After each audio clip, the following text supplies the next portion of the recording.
Don Vicente, muchas gracias. Tuve la suerte de asistir a tu homenaje. Gracias por ese legado. ¿Dónde está la holandesa? Os dejó un rato y estás ahí, quita, que está. Pero que está tocando la guitarra, no sé si están pegajosos. Mira la otra. No me has traído, cariño, ni un botín de agua, ni una... La señora me ha traído los clines. No. Ella no me ha traído nada, mi mujer no me atiende. Lo que pasa es que ya hablaremos luego. Preparamos Jota de Andorra, una de las jotas importantísimas bases de nuestra jota bailada. Juan José Miguel y Noelia Ortiz, descendiente de Sarrión. De Sarrión. Y tú, de Holanda y Castell.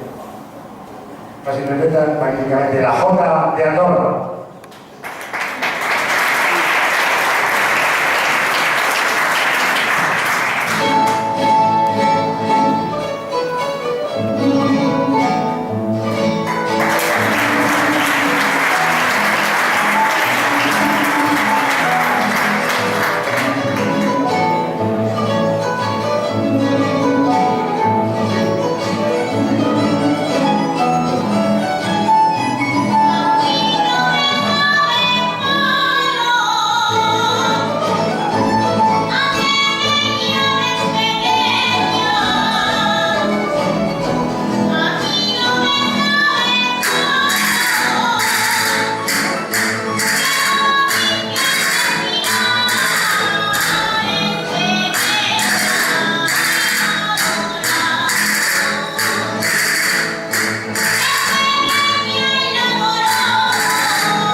Bien va esto, ¿eh?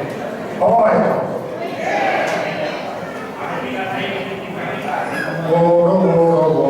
Presidente, había repetido.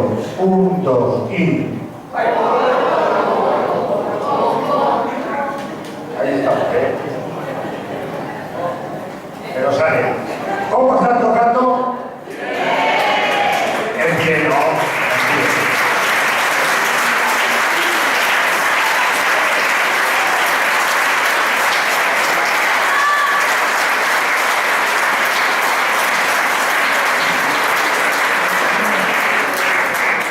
María, te dije, en Valencia ligarás. Le dice a su primo Juanjo, dice, yo voy por si va, Toño, a aguantarlo todo el día. No lo digo, no lo sabes. Vamos a tocar. María Carrasco es guapísima, parece una Virgen Magdalena. Guapísima, y guapísima es. Cuando hicimos la audición para el CD, y entró Rosana, antes de cantar, dice Juanjo, ¿qué te parece? Digo, bien, bien. No sé cómo cantar, pero bien.